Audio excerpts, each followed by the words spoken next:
Hi, good morning, everybody. So I would like to start off this session by welcoming everybody. There are a few familiar faces on the screen, which is always nice. So welcome to today's session of the Education and Vitality Forum. This is an event of the Interlevel Educational Table, which is a committee of Concordia University's Quebec English-Speaking Communities Research Network, or QUESCREN. My name is Qaadira de Coteau. I will be your moderator today. I was a resource teacher for many years. My heart is in special ed. I am currently an administrator with the Leslie Pearson School Board and also a member of the Quebec Board of Black Educators. I'm very happy to spend the next hour with you guys. This forum is supported by the Secrétaire aux relations avec les Québécois d'expression anglais. And our next hour, we will look at online education, the experience of the Quebec Board of Black Educators. So I'd like to take a minute to introduce our speaker.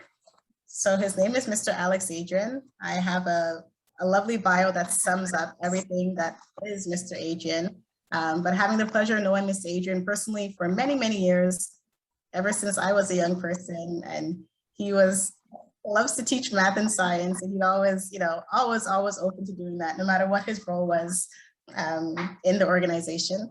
A pleasure to know, a gem of a person. So I will read the bio of Mr. Adrien. So Alix Adrien, from an early age, has demonstrated that community involvement and collective action were a part of his DNA. His area of interest lies in the advocacy of minors' rights by strengthening community institutions. He can take a vision and make it a reality through sound strategic development. He is an inspirational leader with a credible voice in decision-making, finding strategic educational partners, and establishing governance boundaries. Alix earns a seat at whatever table he serves. Currently, as the president of the Quebec Board of Black Educators, Alix oversees the operations of this 50-year nonprofit organization. He is responsible for initiating and rebranding of the organization and for building its capacity. In a major strategic shift, he was instrumental in developing the IT capacity of the QBBE by innovating and integrating technology into education platforms to support online learning.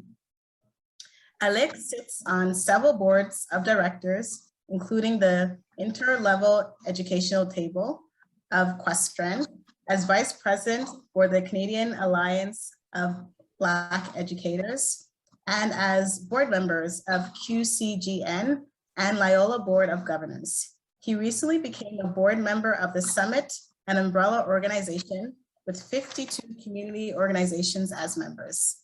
His passion for teaching math to students who struggle is only matched by his commitment to community advocacy.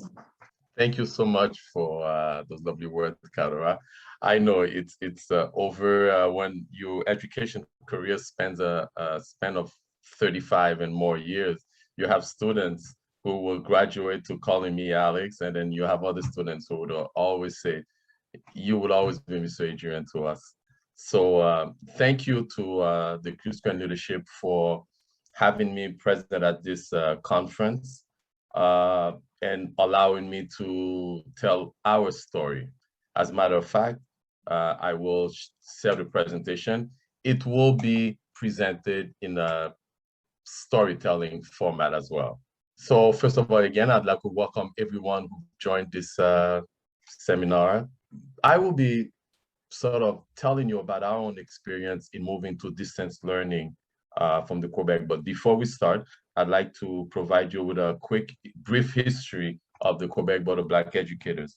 As Canada opened its doors after the reform of the Immigration Act, which opened its doors to non-European immigrants, a fair amount of immigrants from the Caribbean settled in the Montreal area and in other metropolitan areas in Canada.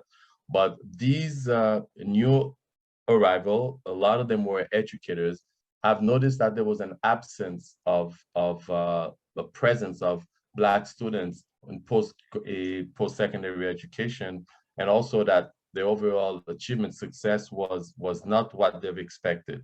So the QBBE was founded, it actually was founded in 1969, but the patent letter was officially branded in 1971. And the organization started with a commitment of Black educators, university students, and a few instructors to band together to form the Quebec Board of Black Educators. Okay, so during that time, when these new immigrants arrived in Quebec, they realized that the school boards were ill-equipped to address new students, their social and cultural needs. An alarming high number of students were not completing secondary high school and pursuing higher education. So the QBBE sought to support the students and their families, and then it continues, and we've been doing it for 50 years. The idea was to, through firm pedagogical education, to organize core activities to promote inclusive hiring and teaching in school boards, provide social services to families, and run year-round tutoring and summer school program. Our mission was to inspire social and economic achievement through enriched education guide our efforts every day. 2 years ago, when I became the president, we rebranded the organization so that its mission be aligned in terms of the three following axes of action: research and learning, youth empowerment, and advocacy. So our education programs was to ensure student academic success for both elementary and high school level, and to envision a better future where they can integrate Quebec society, but always through the means of education.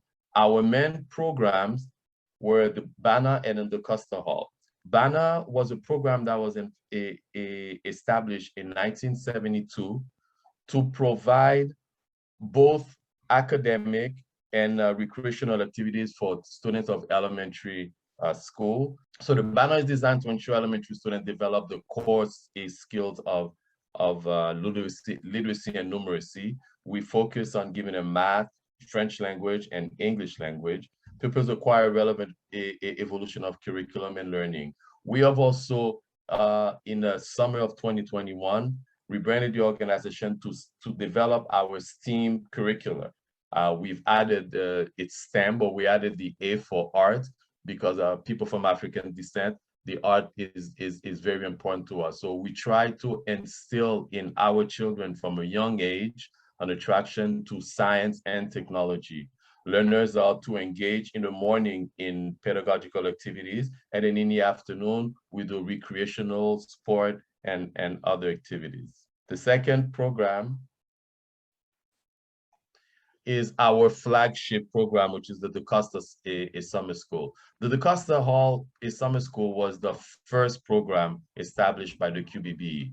The goal, after establishing a partnership with the Ministry of Education, the then Protestant School Board of Greater Montreal, and Dawson College, this program was to provide summer school, in a summer school context, the opportunity for students to get credits, graduation credits. So we are mandated to give ministry exams at the Sec 4 and Sec 5 level. And it's in this capacity that I joined the organization in 1987, when I became a teacher. I approached them because I've heard that they'd give summer school. And funny enough, I guess I was meant to be part of this organization. One of the physics teacher had just passed away, and they were having a meeting to find out, well, who are we gonna get to teach physics? And as I walked in, so they've always felt like I was the future of this organization. And of course, it's an organization that, like I tell a lot of people, my blood is QBBE, I have blue blood. So basically, the Costa Hall has been our main focus. So the psychological approach to learning at the QBBE is based on social and emotional learning. It always underpins our approach in helping students learning. Most of the students that come to us are usually don't do so well in school, and through sort of our mandate is not only to teach them, but also to sort of reshape their persona, to have them confidence in themselves. And we usually, by by meeting the social and emotional realms of their lives to enhance their academic success. The teachers that work with us cultivate a classroom students where they are valued, accepted, and supported. The pandemic. So the QBBE has been functioning for some 50 years.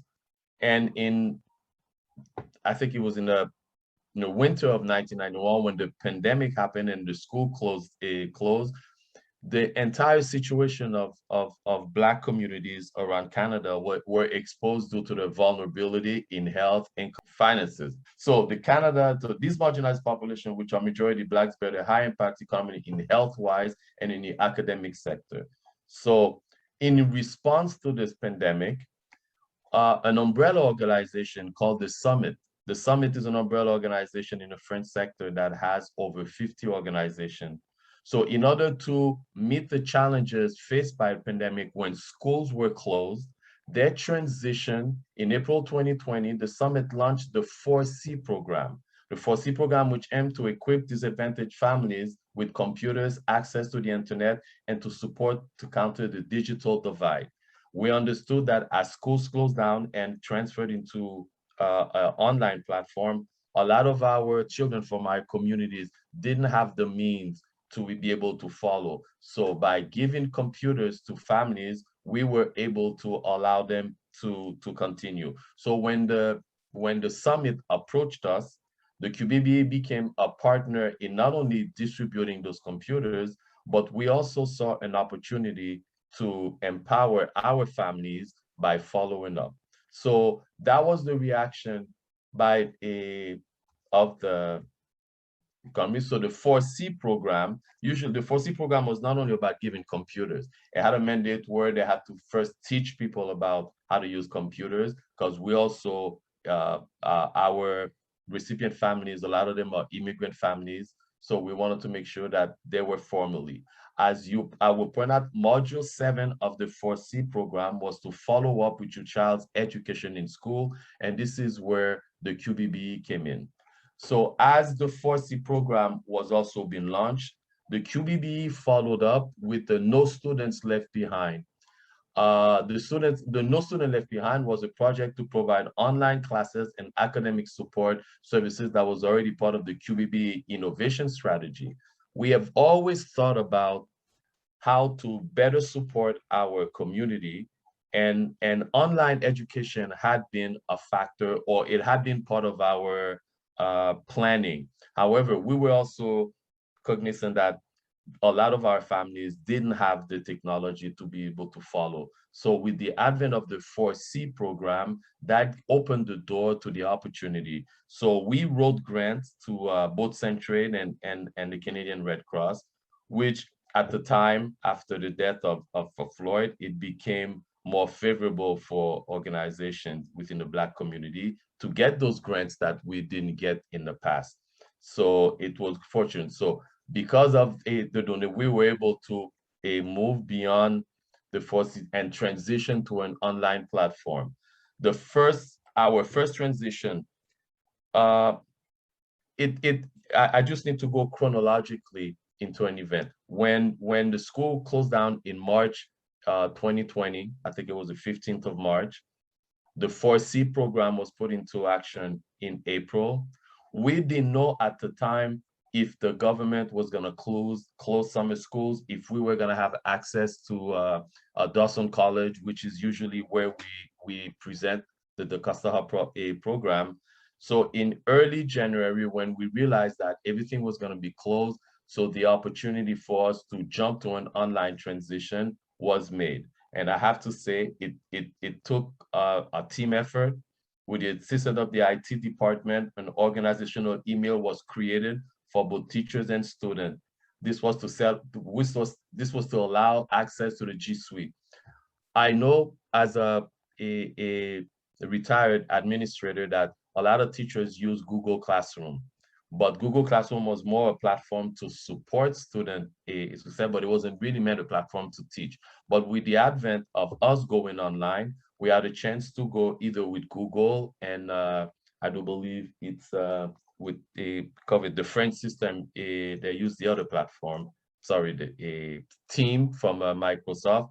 But we went along with Google Suite for two reasons, because most English schools that we were familiar with use Google Classroom as the main learning management system. So we were able to get a license from them because since we're not formally a school, it took some negotiating, but we were able to obtain a platform in which we operate our online.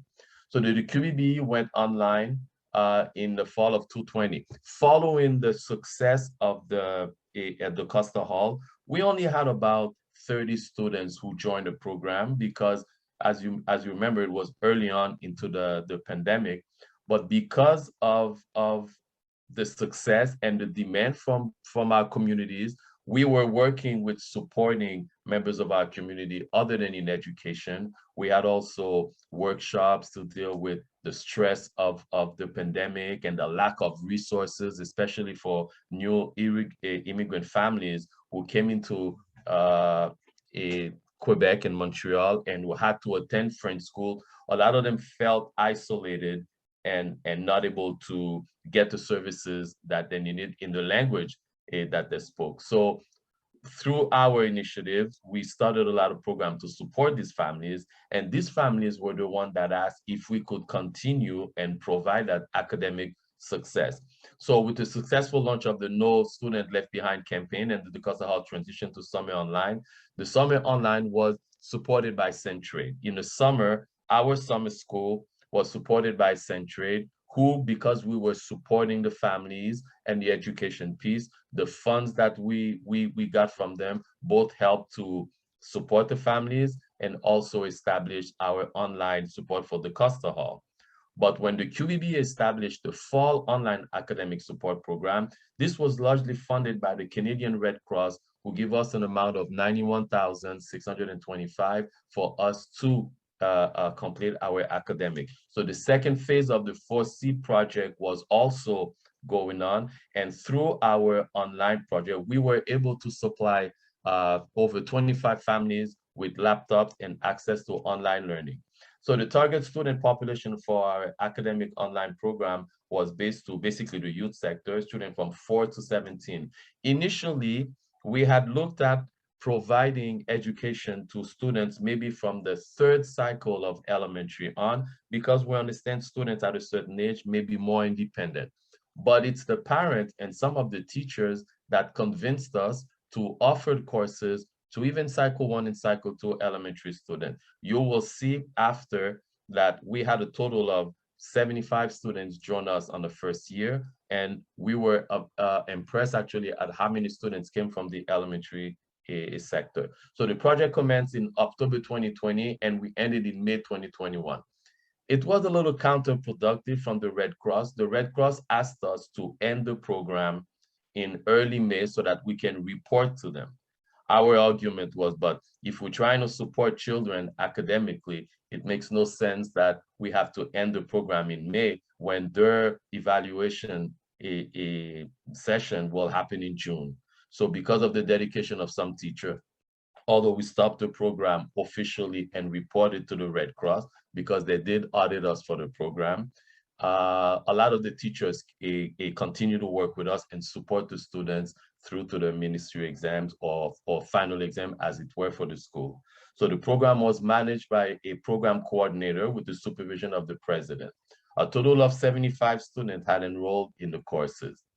And this is a few data from the QBBE online program. As you can see by the table 1, student grade level composition, we had 27 students from the elementary, and then we had 48 students from the high school with a total of 75. As you look at the second gender-based graph, we at the point, we only use the binary definition of gender. So we had between male and female from 6 to 12, you can see we had 27 and 16 female. At the high school level from 13 to 7, we had 36 male and 17. We also did support some students that were going into college in physics. So that's why you see there's one student that appeared in our data, because I was supporting that student in calculus. The student enrollment per school boards. So we had 26 students who registered for us from the English Montreal School Board, which is our longtime partner. We also had 26 students from the Lester B. Pearson School Board, which is our new partner. As a former principal, retired administrator from the Lester B. Pearson School Board, we've been making more of a connection and to partner with this board. And I'm really looking forward to our continued partnership. We've also had a school board from the French sector, Commission Scolaire de Montréal, presented 4. Riverside School Board had 2. So you get a sense of the distribution of all these courses in our first program. So this is a pie chart that represents this distribution. So you can see the most of our students came from both the English Montreal School Board and the Lester B. Pearson School Board. This allowed us also to enter into a negotiation with the Ministry of Education. Initially, when this program, the QBBE, was formed, it was to support Black English-speaking minorities. However, with Bill 101, a lot of the new immigrants that are English-speaking find themselves in the French schools. Our partnership is with the EMSP when we are able to send the marks for ministry exam via the EMSP. So we've asked the Ministry of Education to enter into a partnership to extend that partnership so that we sort of create partnership with a French school board so we can support our students that find themselves attending French schools. Here you have overall attendance by school. I'll spare you, as you can see, we had one student from John Abbott, and it indicates which school of the Lester B. Pearson School Board and Protestant School Board appear. This graph will give you an idea of the course per grade level distribution at the elementary level. As you can see, we had 7 students from grade 1, 7 students, and the courses that they were taking is mostly math and French. Now, this information tells us a lot about the needs of our community. And the bar graph for the elementary, the green indicates the need for French. So as you can see, in grade 5, we had 19 students who required French. In grade 3, we had 11. And in grade 1, we also had 7 students. The next level is mathematics. And then, of course, so you see the distribution of the students in elementary. At the high school level, again, in Sec 1, 15, oddly enough, the majority of the students asked for, I think the color was a Sec 1. You could see 15 asked in French. In science, we had 13 and math. So there's an even demand at the high school level for French and English. Some of the snippet that you see are teachers in interacting with students. As we had to report to the Red Cross for our program, a lot of the meetings where we sort of took snapshot so that we can present the students and the teachers in attendance. Here, this is some of our fall tutoring program that how we had advertised. As you can see, although the top slide shows you in a staff meeting with the teachers, although we are the Board of Black Educators, we're not an exclusive organization. We work with whoever wants to work with us. So as you can see, we have had many white teachers working with us as long as they have that social emotional learning. And it's been actually quite successful and working with them. So adapting to change. Now, part of the dilemma was moving online was our first initiative. We responded to a need to support our community. However, teaching online was also a new science. Although Learn Quebec has been a giant in this field and have done so for 15 years, part of the reason why I think a lot of people didn't see it as a possibility to support a student in their learning was not only that teachers were not trained to teach online, but it was also probably because of the digital divide that this may, especially for us, that was a major concern. So adapting to change, the challenges, adaptability. This section will focus on outlining the project inception and implementation strategies, as well as the outcomes of the project. A mid and post-evaluation survey was conducted. The way we proceeded with our students and the teachers was always to ask them to get needs assessment to see, first of all, how comfortable they are with the platform, how familiar they were with using Google a classroom, and how that was being. So we had at the beginning of the program, we had a survey midway, and then we had a survey at the end to recollect. The first year, the program was divided into a fall and winter session. The fall session, it went all the way to the end of January, and which actually coincided with the terms of reporting. Usually schools report in 3 terms, but during the pandemic, it had gone down to 2 terms. So our sessions were also designed to support students in the term. So I'm in session. Now, we were also concerned on how to best make that experience favorable for the students. I have to say, QScreen had played a big role in providing us with a theoretical framework. And it was at the QScreen workshop when we looked at what the experts saw in terms of online teaching. And what came out of that was that 3 factors that promoted student success was pedagogical design, breakout sessions, and regular assessments. Now, in a pedagogical breakout session, I had actually the opportunity to experience it during the Decosta Hall summer school, and it was great. I would tell the students, I said, okay, I'm just gonna go over and make myself some tea. I would give them a problem, and then I would stay behind and hear them a talk about how to solve. I mean, I teach math, so it tended well to them to strategize together. And eventually I felt that it provided them with a lot of support, and then we did see the effect on how engaged those students were. So the regular assessments, as teachers, it's always important to make sure that the concept that we're trying to teach are actually understood by the students. So that was the 3 focus of our online program, in order to take those recommendations from the QScreen workshop and to apply it to our platform. And of course, another thing that was concerned to us was teacher development was as an essential element to the overall success of online school. Most teachers go to school not to, I don't think online was taught. So we had, through our many meetings with our teachers, kind of worked our way through establishing a platform where students were comfortable. Now, I need to speak a little more about the online and the challenges that it posed.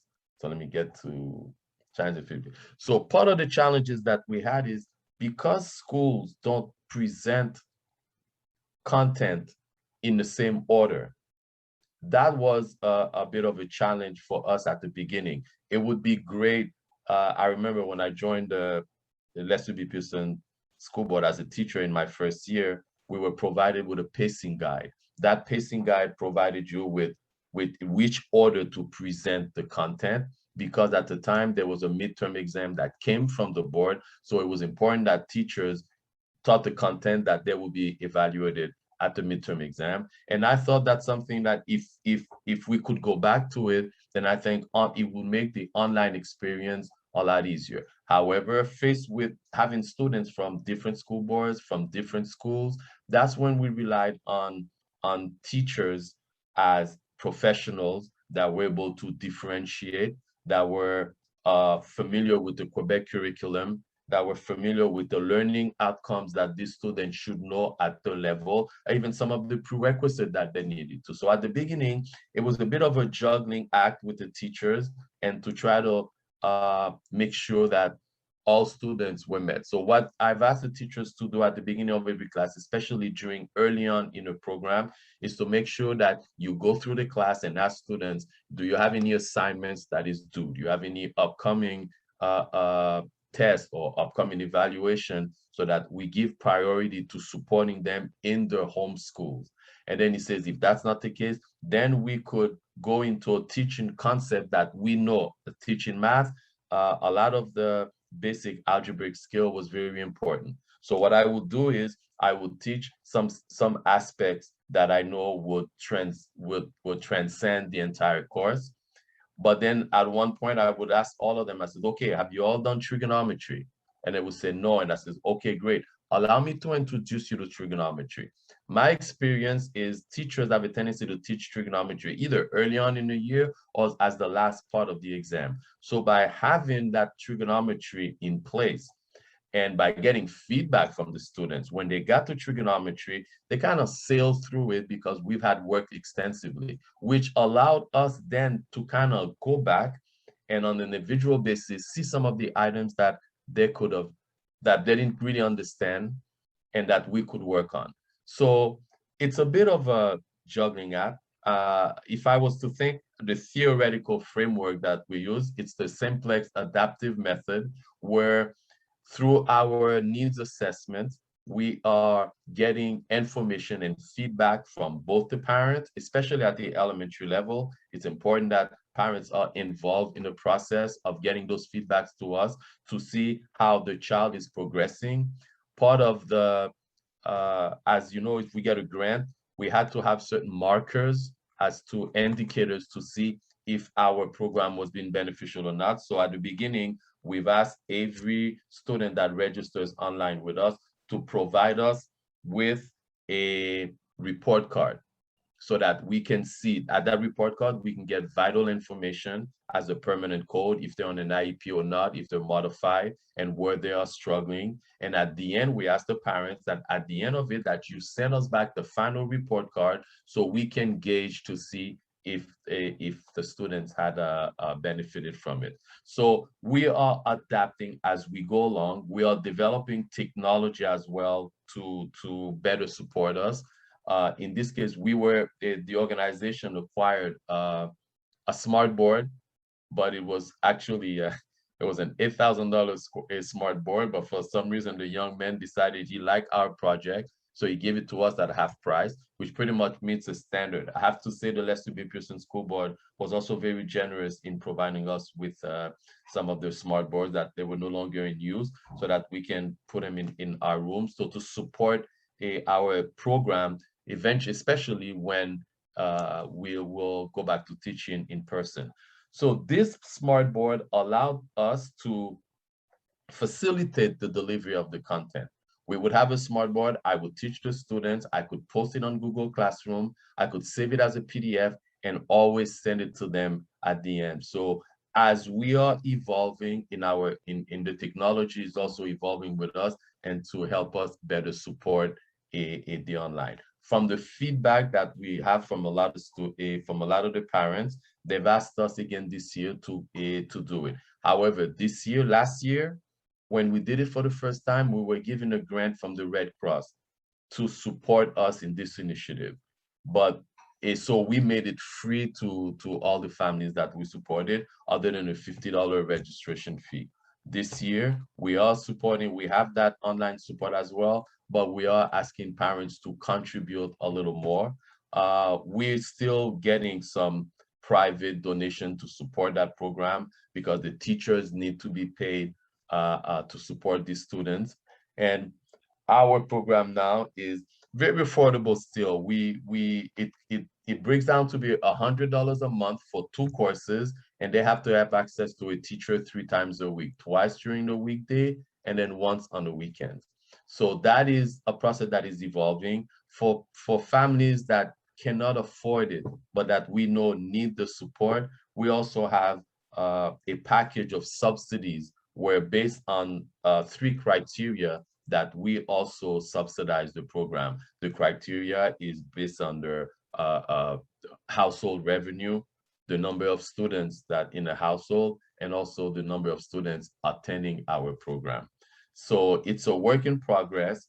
A lot of the things that we feel that we've learned from, especially at the elementary level, like we didn't expect so many students to join us at the elementary level, but it has been working rather well. But it's important to understand that when we work with younger children, parent participation is also huge. I'm going to stop my presentation now because I think it's important that I give you opportunities to ask questions to our life experience. Thank you. Thank you. You know, Mr. Adrien, as I was watching the presentation, I noticed that there were almost double the numbers of males in that 13 to 17 cohort. What do you think contributed to that much more males needing services compared to females at the QBBE? We've partnered with an organization. It was a Dr. Whitley from McGill. I think he worked at the Douglas. He had written an article, Failure to Rise. And in this article, he argued that how especially males from the Black community are not transitioning from high school to enter a society as contributing citizens.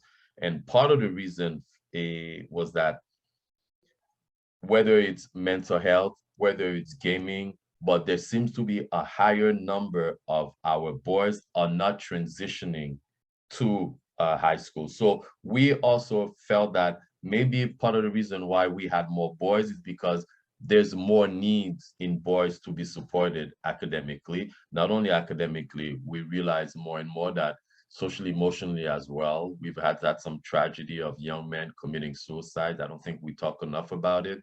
It's part of our work with the families to help understand that students that don't do well in school, and as a past administrator, we could always see it.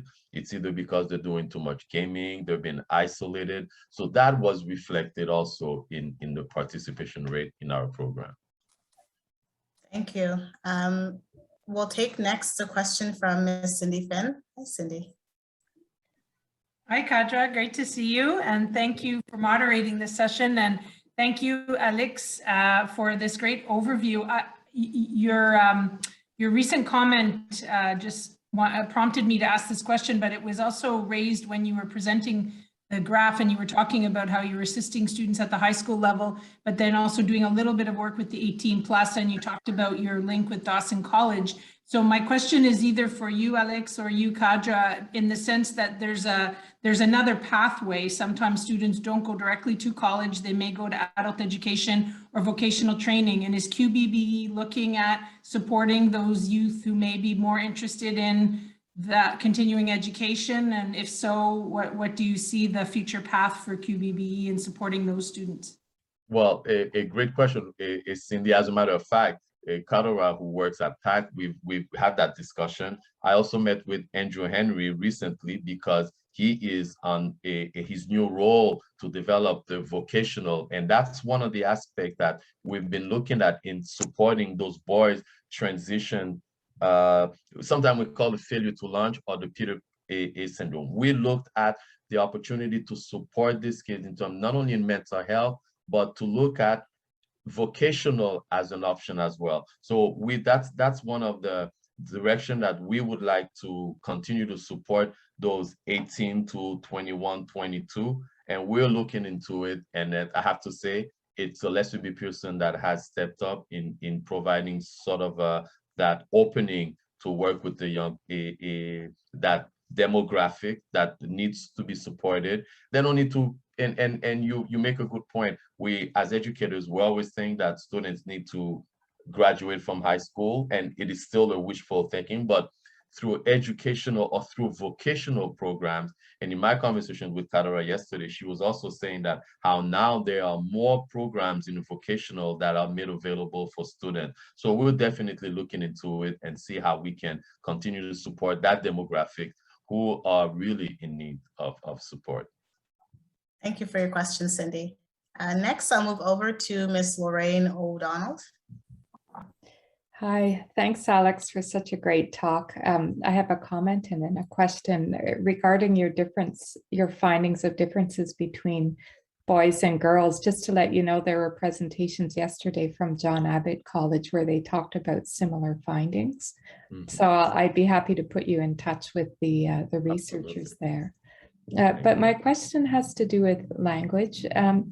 Alix, do you know of differences between how students who are English and students who are French face challenges or their situations? Oh, I have a long experience in it, and I've also inquired about how, as a physics teacher in high school, just to put that question in context to my experience, when I became a teacher, I joined the École Secondaire Marc Royal, which was the newly opened French school of the Protestant School Board. So although we were French school, 70% of the population were Greek. So we had over 64 different ethnies but people that came into the school would see how students would mostly in the hallway speak in English. So it was always a concern for us to see how does the language translate to learning, and especially when you want to learn concepts that are abstract. So it's been a major concern to me.